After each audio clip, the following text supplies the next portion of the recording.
Kristo Yesu akuzwe. Ngewe rero tugiye kuganira uno mugoroba, nitwa Uwintore Noterime, nkaba nsengera muri Communauté ya Emmanuel, nkaba ntuye mu Rubirizi, ndubatse, mfite abana 5. Insanganyamatsiko rero tugiye kuganiraho uyu munsi irajya mu mujyo umwe n'izindi zose twabonye zifite insanganyamatsiko nyamukuru igira iti ni jye ubwanjye ubahumuriza. Naho iyo uyu munsi iragira iti witinya, wigira ubwoba. Iyo nsanganyamatsiko rero tuyivana mu gitabo cy'umuhanuzi Izayi, umutwe wa 51 umurongo wa 13 kugeza kwa 15, nkaba ngiye kuwusoma. Waba se waribagiwe Uhoraho waguhanze, akarambura ikirere, agahanga n'isi? Niki gituma uhinda umushyitsi wose umunsi wose udatuza imbere y'uburakari bw'abagutekesha igitugu, nkaho afite ububasha bwo kukurimbura? Uburakari bw'umugome se bushingiye he? Ni akanya gato wari yarapfukiranywe akishyira akizana, ntazapfa cyangwa ngo ajye mu nyenga y'ikuzimu, ntazigera abura umugati wo kurya. Ni jye Uhoraho Imana yawe, usimbagiza inyanja, imivumba ikorama, izina ryanjye rikaba Uhoraho umugabo w'ingabo. Iryo ni ijambo ry'Imana. Kristo Yesu akuzwe. Nk'uko rero padiri yabidusobanuye mu gitambo cy'Ukarisitiya, umuntu yaremewe kubaho abana n'Imana, akabaho yishimye, akaba mu munezero, abana n'Imana, aba mu Mana. Nk'uko rero ifi idashobora kubaho itari mu mazi, burya ni nuko na muntu atabaho atari mu Mana. Uzarebe ifi iyo bayivanye mu mazi itangira gusimbagurika ishaka uburyo yakwirwanaho, kandi uko isimbagurika burya niko iba yica kurushaho. N'umuntu rero burya uvuye mu Mana ashaka kurwana, agakubita hirya, akigaragura mu cyondo, kumbi arimo ariyangiza, arimo arigirira nabi, arimo nk'uko ifi nayo yivuye mu mazi birangira igeze ku mbabura, birangira igeze ku muriro. Nawe burya iyo uvuye mu Mana urangira ahantu hari. Twaremerewe kubaho mu Mana, twaremerewe kubana n'Imana. Ikibazo rero ni ukumenya, ese wowe ubana n'Imana, ese ugendana n'Imana, ese aho ntabwo wibagiye Imana yawe, Uhoraho Imana y'igihangange, Imana isumba byose. Uzasaba Imana rwose izabikumvisha ukuntu Imana yarambuye ikirere ikarema isi n'ijuru. Ni Imana y'igihangange. Ngiye nigeze gusaba Imana ko ibinyumvisha, irabinyereka, naho bisabye Imana yakwereka ko ari Imana y'igihangange, nta kintu ku isi na busa kibaho cyangwa se no mu ijuru cyareshya n'Imana yacu. Nanabyitiriye n'umwana wacu, hari umwana wacu twitse Miguel biva kuri Michel, bivuga bati ninde ureshya n'Imana. Imana yacu ni igihangange. Iyo Mana y'igihangange rero niyo yakuremye, kandi kana kuvuga iti utaraba n'urusoro mu nda ya nyoko nari inkuzi. Imana kugira ngo ikumenye, uko kumenya ni nko kuba umwe. Utaraba n'urusoro mu nda ya nyoko wari umwe nanjye, wari umwe n'Imana. Iyo Mana rero niyo yakuremye. None se niyo Mana y'igihangange ari yakuremye, n'iki kindi cyagutera ubwoba? N'iki cyatuma wibagirwa Imana yawe? Ngo waba waribagiye Imana yawe? Uwarambuye ikirere agahanga n'isi. Iyo Mana rero ifite ubushobozi burenze uko twabyumva. Nimurebe ibihugu bikomeye, nimurebe ikintu gikomeye waba wigeze kumva mu buzima bwawe.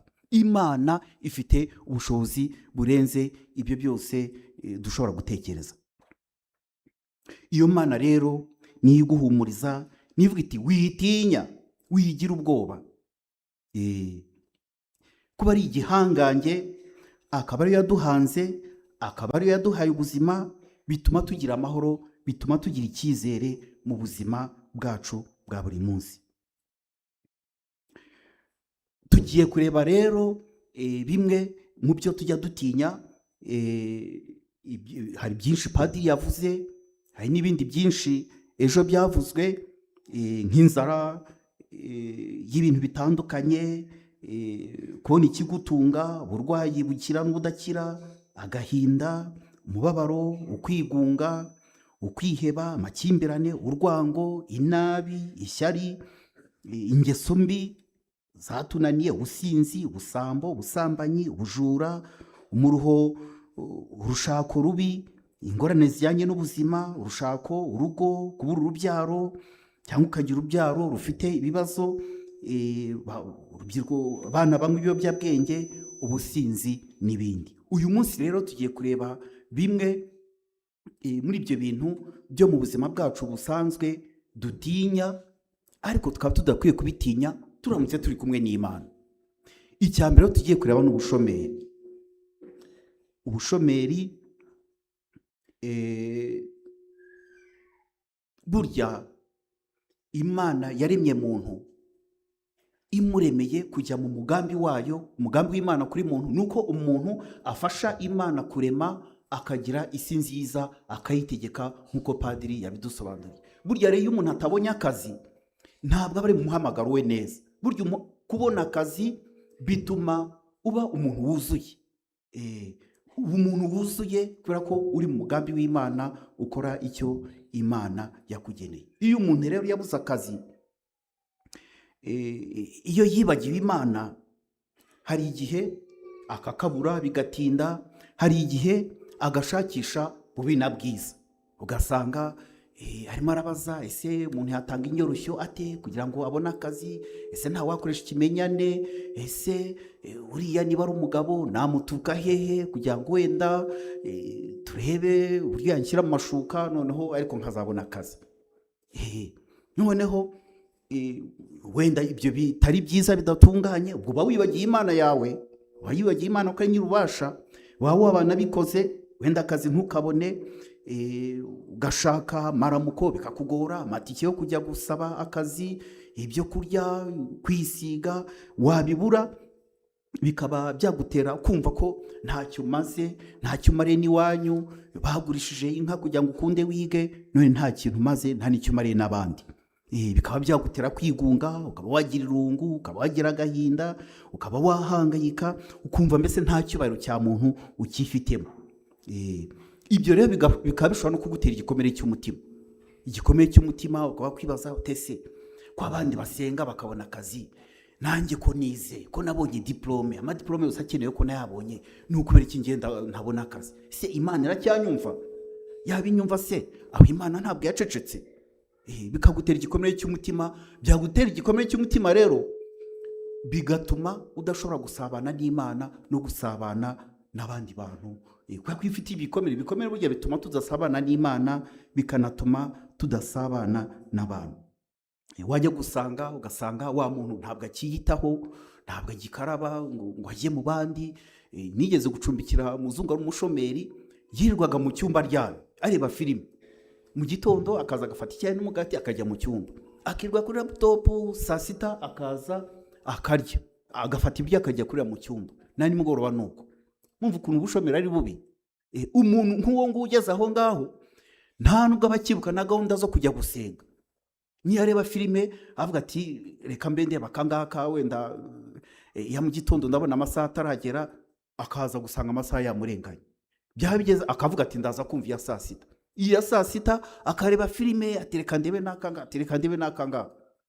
Gusenga bikaza kurangira atagiye mu ikoraniro, atagiye mu misa, cyangwa se atagiye aho abandi basengera. Kwa kwiheba rero, kwa kwigunga, ntaba kinasoma, n'ubwenge bwe bugasubira inyuma kandi yarize. Banamurangira bati hari akazi, akitinya, ati ntabwo najyaho n'imyaka yose maze nta kazi, akitinya. Umuntu wageze aho ngaho bavandimwe, aba ageze ahantu habi, aba akeneye gusabirwa. Muvandimwe wageze aho ngaho, ukaba usa nkaho wihebye, ukaba usa nkaho utakiyitaho, witinya. Imana yawe nikubwira ati witinya, njyewe wahanze isi n'ijuru, njyewe utegeka inyanja, nirimo kubwira ati witinya.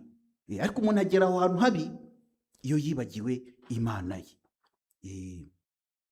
Muvandimwe, wikwibagirwa Imana yawe. ni jye uhoraho waremye ijuru n'isi, jye waguhanze nkaguha ubuzima, n'iki kindi ntagukorera. Ese kuba ugeze magingo aya ngaya ni ku bwawe?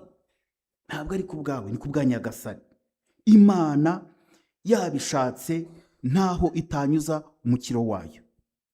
Muri Bibiliya hari ahantu handitse Eliya yigeze guhunga, ahunze Imana ikajya ikoresha ibyiyoni,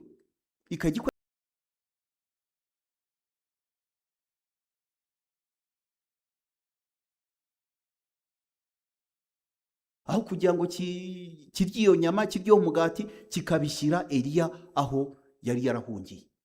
Muvandimwe rero, we wabuze akazi, wikwiheba. Imana yabishatse nta kintu na kimwe itagukorera, nta kintu na kimwe cyananira Imana yacu. Uko mu rusyo rero akoma n'ingasire. Ni ukumenya rero niba wowe uri kumwe n'Imana. Niba utari kumwe n'Imana, uzatinya, uzagira ubwoba rwose. Niba utari kumwe n'Imana, ibyo ubushomeri bwaguhangayikisha, bwagushyira hamwe. Ariko niba uri kumwe n'Imana, witinya. Kuba uri kumwe n'Imana yo bisobanura iki? Ese Imana mufite uburyo muvugana? Ese urasenga?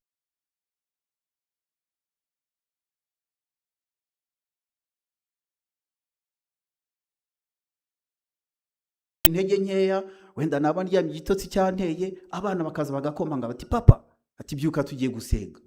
Kubera iki? Kuko hariho gahunda ya mu gitondo, hariho na gahunda ya nimugoroba. Mwebwe iwanyu irahari.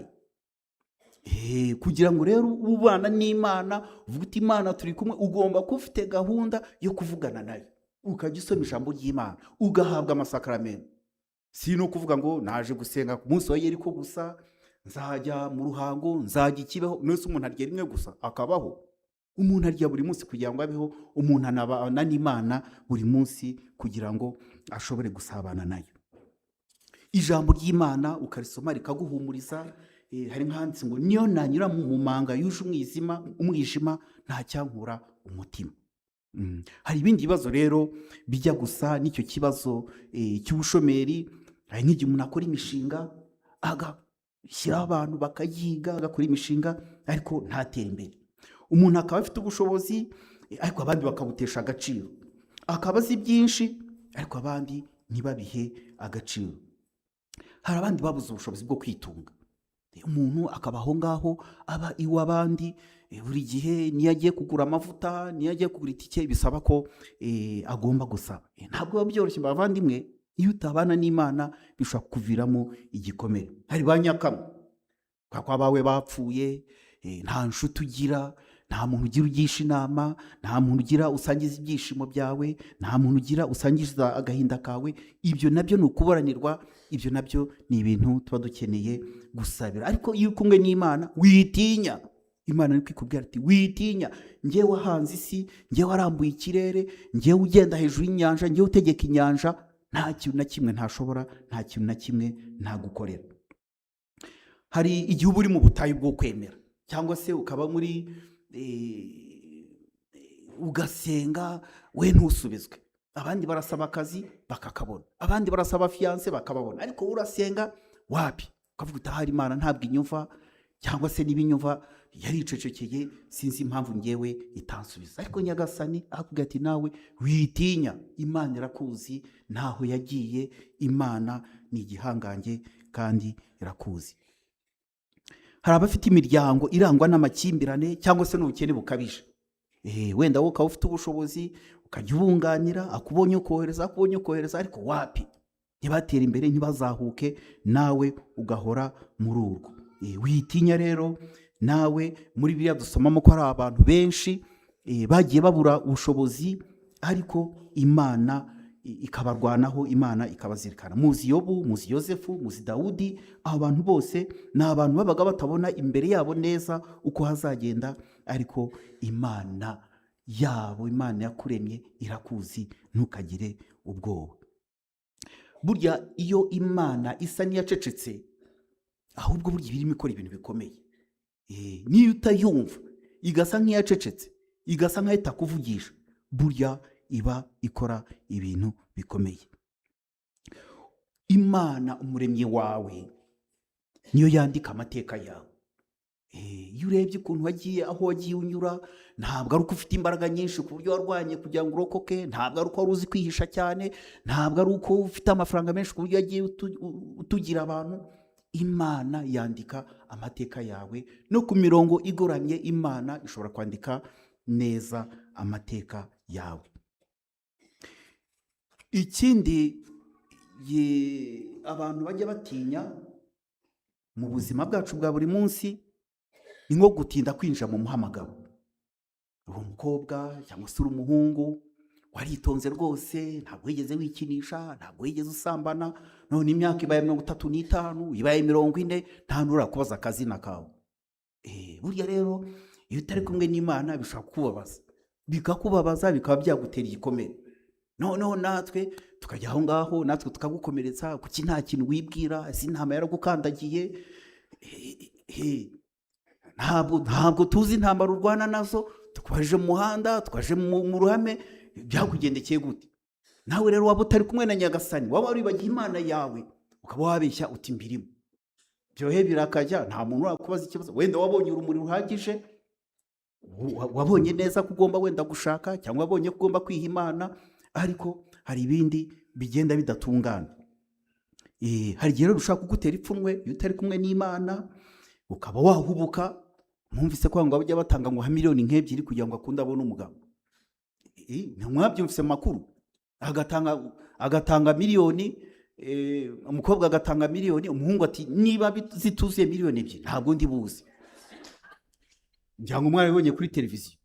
Ibyo rero umuntu ujya kwishyura amafaranga kugira ngo akunde abone umugabo, ntabwo aba ari kumwe n'Imana, aba yayibagiwe. Abandi ngo umusore akagenda yagerayo ngo bakagomba kumutegura inkoko yose akarya wenyine, abandi bicaye bamureba. Ibyo bintu ugiye muri ibyo bintu, uwo muntu ntabwo ari uwawe. Niba arya inkoko yicaye ari wenyine, ubwo se none numara kumugeza mu rugo azarya izinganiye, uzabona ibimuhagije. Uwo nguwo ntabwo ari uwawe, wikwirwanira, wikwibagirwa Imana yawe. Hari igihe rero umuntu aburanirwa, arashaka kwinjira mu muhamagaro runaka, none agashaka yabona ntamubaza akazina, nta kuntu atagize. Iyo atari kumwe n'Imana ugasanga ntabwo agikaraba, ntabwo akisiga amavuta, asigaye agira umushiha. Nase umuntu ugira umushiha ninde uzakoza izina ryawe? Niba utakisiga se, niba utakijya mu bandi, bazakubona hehe? Witinya rero nawe, witinya, Imana irakuzi. Umuhamagaro si uguhitamo kw'abantu gusa, ahubwo ni ugusubiza umuhamagaro wa Nyagasani. Ntabwo uri wenyine. Imana niyo yakuremye, niyo guhamagara uwo muhamagaro. Imana niyo yawushyizemo. Ntabwo ari uguhitamo kw'abantu gusa, ahubwo n'Imana ibifite mu mugambi wayo, kandi n'Imana iriho irabikoraho. Wishaka guhubuka, wishaka kwirwanira, witinya, wikwibagirwa Imana. Niyo byatinda, Imana ikomeza kuba umugenga wa byose. Ishoboye kuyobora umuntu mu nzira ze, mu nzira zayo. Witinya rero, gutinda si ugutsindwa, ahubwo ni inzira aho Imana ikomeza gukora mu buryo butagaragara. Niyo we waba utabyumva, ariko Imana ikomeza gukora mu buryo butagaragara. Nimutekereze ko na Yesu ubwe yagombye kumara imyaka yose 30 ataratangira ubutumwa. Buriya muzi ishyaka ryamugurumanagamo, yari afite ishyaka ryo kuvuga inkuru nziza, ryo gukiza abantu, ariko arindira imyaka 30 kubera ko ariko byari biteye mu mugambi w'Imana. Nawe rero wivuga ngo biratinze, igihe cyawe cyo cy'Imana. Tegereza igihe cy'Imana, kandi Imana niyo yaguhanze. Tegereza igihe cyayo, wikwiheba, wikwibagirwa Imana, wishaka kwirwanirira. Imana rero izagucira inzira. Yo yari ikuzi utaranavuka, yo ikubwira iti uro kubahwa, ufite agaciro mu maso yanjye, nkuko Padiri yabitubwiye. Iyo Mana yakwibagirwa ite? Imana rero ntigitinda, ahubwo ikorera ku gihe cyayo, kandi igihe cy'Imana nicyo cyiza kurusha igihe cyawe. No mu Kinyarwanda bajya bavuga ngo witonze akama ishaje. Witinya rero muvandimwe, nshuti y'Imana, wowe utinze kwinjira mu muhamagaro, wabonye urumuri cyangwa se nturabona n'urumuri, ariko komeza usenge, komeza ugendane n'Imana, woye gutinya. Ikindi kijya kidutera ubwoba ni inkuru za byacitse. Burya rero tuba ku mbuga nkoranyambaga. Imbuga nkoranyambaga ni ibintu byiza, uboneraho amakuru, ubona ibyo hirya no hino bigusanze mu kadirishya ka telefone yawe ukazibona. Ariko za nkuru tubona burya uko bazibara hagiye habamo ibihuha, hagiye dusangamo amakuru ateye ubwoba, hagiye dusangamo burya n'ibinyoma. Burya naryo amakuru tureba kuri televiziyo abantu bayatanga bakurikije inyungu zabo, ntabwo umenya ukuri. Hakaba rero habamo n'ibishuko, habaho n'ibigeragezo, umuntu akabura uko ahitamo. Hari n'igihe ubona amakuru ateye ubwoba ugatinya. Ndibuka nka nyuma ya 1994 hari abantu bajyaga bavuga bati ese umuntu yagura ikibanza ataze ejo uko bizaba bimeze. Umuntu agatinya kugura ikibanza, abandi bakagura ibanza bakubaka bagatera imbere, ubu kimwe bwabwo. Hari n'umuntu wigeze kugira ubwoba akavuga ati nta wamenya ati buriya umuntu agomba guhora yibitsa akantu, noneho yibikaho twa miliyoni 2 miliyoni 2, noneho azishyiramo icyambaraje gishaje, rimwe akayahisha musego, ubundi akayashyira munsi y'igitanda, ubundi akayashyira muri puberi, rimwe yo mu cyumba nta hantu utake cyakora amafaranga. Noneho rero rimwe umugore ataha mbere y'amasaha y'akazi, araza kuri isuku mu cyumba, abonye puberi igiye kuzura aragenda arayimena, atazi ko harimo amafaranga. Noneho arayimena, mugabo atashye nimugoro agiye kubona abona ya puberi irera, avuga ati ese ibintu bya puberi byagiye, ati twabimena. Bagiye kuri aho bamena imyanda basanga ya makampani atwaye imyanda yayajyanye. Noneho ubwo bwari bwije, bukeye ajya i Nyanza. I Nyanza niwe wamenaga ibishingwe. Ahageze i Nyanza abona nta kintu yakora, ataha yimisha imoso. Numva aho ubwo bawushobora kutugeza. Abika amafaranga mu rugo akayashyira hirya, nawe akibagirwa aho yashyize, ntabibwire n'umugore we. Umva ubwo ukuntu ari ikintu kibi. Ubwoba rero butuma tudatekana, tugahungabana, tugahangayika, tukayoberwa abandi bantu, tukagira agahinda gatuma tutabona. Nimwibuke babigishwa bajyaga Emmaus ukuntu bari bafite agahinda, ko ya nkuru ibabaje bari babwiwe na Yesu, arabegera bagendana nawe ntibamumenya, ko amaso yabo yari yijimye, ntibashobora kubona Yesu. Natwe iyo dufite agahinda, iyo dufite twabuze amahoro kubera za nkuru zabyacitse, ntabwo dushobora kumenya mugenzi wacu. Hagiye wirwanira ukabika ukagundiriza ngo ejo hazaza n'iki, bigatuma utamenya mugenzi wawe wari ugukeneye. Ikindi rero nka buriya turi mu ntambara, iyo wumvise ayo makuru ubyitwaramo gute? Hari abantu njya numva muri za Iraq, za Irani, za Israeli, za Libani, muri Kongo, muri Ukraine, bamwe ugasanga babaye abafana. Umwe n'umufana abogamiye kuri uruhande, undi abogamiye kuri urunguru, ugasanga kandi ntibazi ibibera aho ngaho ku rugamba. Muzibera ku rugamba abantu barapfa musubirizo, abandi bagahunga, nakaga. Aho kuba umufana ukora iki? Ngewe numvise ko Trump agiye kurambura Irani, kandi kuko abifitiye ubushobozi yabikora pe, afite ibitwaro kirimbuzi, yagenda akakiyatera akabarimbura.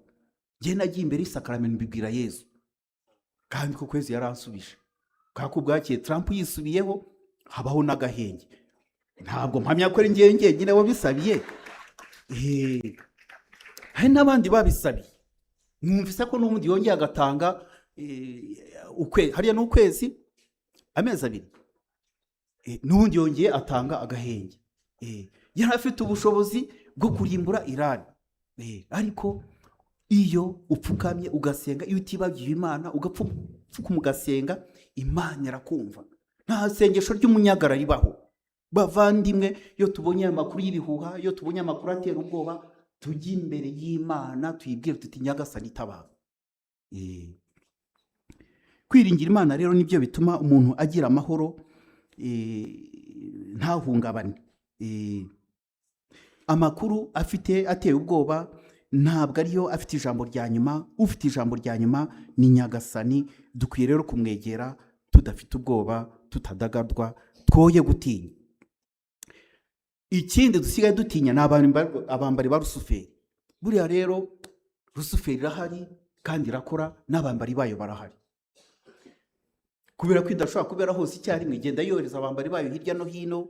Nk'ubu Iburasirazuba ni Kigali tugira abo bita abarangi. Abarangi ngo mwarabumvise. Mu majyaruguru tugira abo bita abanyabingi. iburengerazuba za Rutsiro na za Rubavu uhasanga ibyo bita ibitama, naho mu majyepfo uhasanga ibitega. Abo bose ni abambari ba shitani agenda atuma hirya no hino. Umuntu ararwara, aho yakagiye kwa muganga akavuga ati barandoze, akajya kubaza, akajya kuraguza. Cyo ntabwo ari ibikristo rwose. Cyokora akaba n'abarwaye indwara z'amayobera. Bavanye hehe, byaje bite? Buriya rero hari ukuntu abantu baburanirwa, yabuze akazi, afite indwara idakira kandi wenda ari indwara isanzwe, yabuze umugabo, yabuze umugore, noneho akaza hano kwa Yezu muri Yeriko agasenga agasingiza Imana, akabona nta gisubizo abonye. Hari abantu bashaka ibisubizo byihuse, yasohoka ahangaha bati nyamara hariya mu cya cyumba barasenga ibisubizo bikaboneka, bakajyayo. Kandi kuko ugasanga bafite ibitabo by'indirimbo, bafite Bibiliya, barimba n'indirimbo nk'izo turirimba. Yewe hari n'igihe ushobora no kujyayo batanahakurangiye kuko hanyuze ukumva basingiza Imana, nawe ukaba wajyayo. Bagerayo rero igihe bagera bagahindura bakavuga amasengesho w'utumva, wenda n'abarangi, imbaraga zikabuzura, zamara kubuzura bakarondora. Niyo uri umusambanyi barabimenya, bakakwirukana bati we warayusambanye, wagize gutya na gutya, sohoka, genda, toka, bakakwirukana. Iyo uri umusinzi barakurondora bakabimenya, bakakwirukana. Nawe ukavuga ati ba bantu koko ni abantu b'abatagatifu, abantu bamenye umuntu wasambanye bakamwirukana bakagira gute? Byohe birakajya, ntibakamenye ko Yezu we ahubwo yasangaga abanyabyaha agasangira nabo, yicaranye nabo atabaneye. Waba wageze aho ngaho rero uhatora uhahaha imbaraga mbi, imbaraga za sekibi, ukaba uhahiye n'umuryango wawe. Ukabura uhahiye, wagera iwawe za ndwara zidakira, bakakubwira bati ngwino twongeye tugusengere, tugiye gute. Uko ujyayo niko bakongera n'ibindi, uko ujyayo niko bakongera n'ibindi. Hari umuntu nzi wajyagayo nkavuga nawe se ba bantu koko, ageze ahajya mu ruhango, agiye mu ruhango bambwira bati rero nta kindi twakora, ujya mu isengero, hari aho wajyaga ujya kwivuza, uzabyihorere, ahubwo uzashaka abantu basingiza Imana, ujya gusingiza Imana, ujye no mu misa, izo ndwara zizakira. Bavandimwe rero, uko gusenga kw'akajagari, uko gushaka ibisubizo byihuse ntabwo ari byo. Uyitinya, ntuzasubireyo.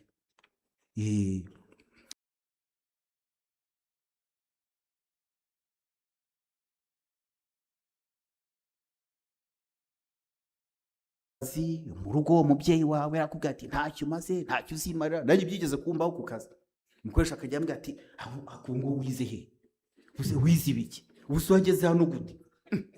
Nareba umva nize neza, umva sindi umuswa. Ubu se umaze icyahanga uringwiza murongo, kandi uko babikubwira niko nawe wumva uringwiza murongo, ukumva ari byo pe, nawe ukabyakira. Noneho wamuha n'akazi ati tuye ibyo yakoze, akaba undi mugenzi wanjye ntajye n'icyakora, akaba ati mureba ahubwo kandi nta kintu yakozeho. Kubera iki? Kubera kugutoteza, kubera impamvu wenda utazi. Noneho njyewe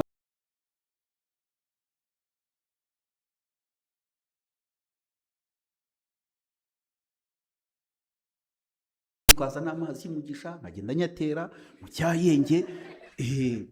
Wa mukoresha wanjye ageze ahaza kwisubira avuga ati wamenye akazi, witinya muvandimwe, niba uri kumwe n'Imana bibwira Imana yawe, Imana irabikoraho. Imana nta hantu itanyuze ibisubizo byayo, ishobora no kumuhindurira akazi akaba uri ugenda ukahasigara.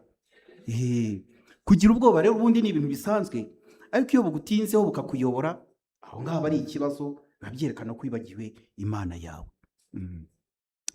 Mu bitotezo binyuranye by'umuryango hari ibindi bitotezo ngiye kunyuramo nihuta, ntabwo mbisobanura. Hari igihe usanga abantu bagusaba guhakana ukwemera kwawe, bakaguhatira kureka imigenzo ya gikristo, ugasanga barasebya kiliziya. Burya nabyo ni ibitotezo, kiliziya usengeramo bakayisebya. Hari igihe abantu bangiza ibikoresho bitagatifu, baguheza mu kazi, mu muryango, ku ishuri, baguhagarika cyangwa se bakakwirukana nta mpamvu, baguhemba nabi, baguhatira gukora ibyo utifuza, bakwambura uburenganzira bwawe cyangwa se bakabuhonyora, baraguhohotera mu magambo cyangwa se mu bikorwa, baragusuzugura, baraguseka, baragutuka, bakwirakwiza ibihuha kuri wowe, baraguheza bitewe n'ubwoko bwawe, ibara, inkomoko, ibitekerezo byawe, cyangwa imyemerere yawe, ubukene cyangwa icyiciro ubamo, bigatuma baguheza. igihe ugira utya ukabona nk'umuryango wawe harimo impfu zidasobanutse, za hato na hato, cyangwa se uburwayi bw'amayobera budasobanutse, cyangwa ukabona umuntu arahura n'ingorane ku kazi, ntibamureba neza, ahora asezera. Ibyo byose ni ibibazo ukwiriye kwereka Nyagasani, ariko ntugire ubwoba. Niyo wakwitotomba, ngwino utotomba upfukamye imbere ya Nyagasani. Ibindi bintu bigaragaza ko abantu bafite ubwoba hari byinshi. Ugasanga habayeho akarengane, umuntu arabireba agaceceka kugira ngo atiteranye n'abandi. Ugasanga urabeshya kugira ngo ukize. Ugasanga kwirinda ingingo runaka mu biganiro, baba bageze nko kuri politiki, ukumva ushaka ko bahindura ibiganiro kubera ko ufite ubwoba. Cyangwa bavuze ku by'amadini, ukanyonyomba ukigendera kugira ngo utabyumva, cyangwa se hatazagira umenya ko waganira n'aba bantu ibiganiro runaka. Ugasanga umuntu arunga inshingano, kwanga umwanya, kwanga gutanga ubuhamya, kubera gutinya ingaruka zabyo. Ugasanga umuntu aratinya kudashobora kuzuza inshingano. Burya hari abantu baha inshingano akumva afite ubwoba ko atazashobora kuzuzuza. Hakaba abandi nanone bashaka kujya muri izo nshingano. Hakaba nk'abazigiyemo, habagiye kubaho ivugurwa wenda rya kabineti, wenda abandi bajyaho binyuze ku rupapuro rw'umuhondo, ugasanga abantu bahiye ubwoba, wese ndasubiraho sinza gusubiraho. Kandi n'abarimo nabo baratinya, ese izi nshingano nzazishobora koko? Hari ibintu byinshi abantu basigaye batinya. Witinya rero wowe, niba kumwe n'Imana witinya, ahubwo bibwire Imana yawe. Imana iragukunda byabuze urugero, ku buryo itabura ugutabara.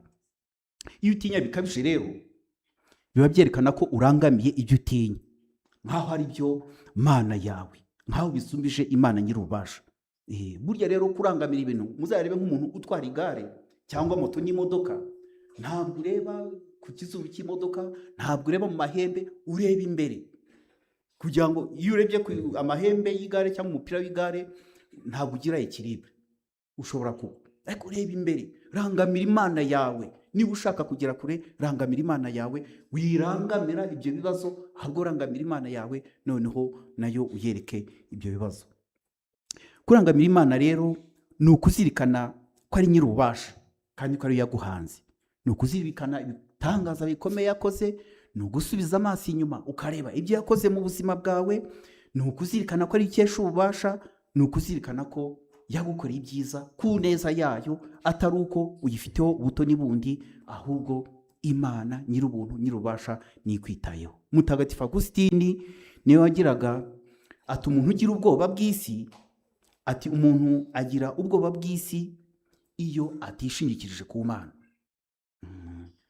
Ati ntugatinye niba uri kumwe n'Imana, ariko niba wayitaje uzagira ubwoba.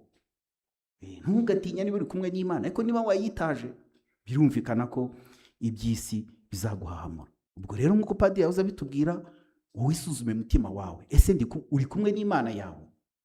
Mubanye muti? Undi mutagatifu bita Origene nawe yaravugaga ngo umuntu yugarizwa n'ubwoba iyo yiziritse ku by'isi, kuko umuntu aba ahangayikishijwe no kubitakaza, gutakaza icyubahiro cyangwa se gutakaza ububasha. Ibyo ni bya bigeragezo bitatu Yezu yahuye nabyo mu butayu: ikigeragezo cy'ubutunzi, ikuzo n'ububasha. Ibyo bintu, ibyaha byose iyo biva bikagera, burya bikomoka ku ibyo bigeragezo uko ari bitatu. Yezu yemeye guhura nabyo kugira ngo natwe tuzabibone, twe kubyizirika. Wikwizirika ku bintu, wikwizirika ku cyubahiro, wikwizirika ku bubasha.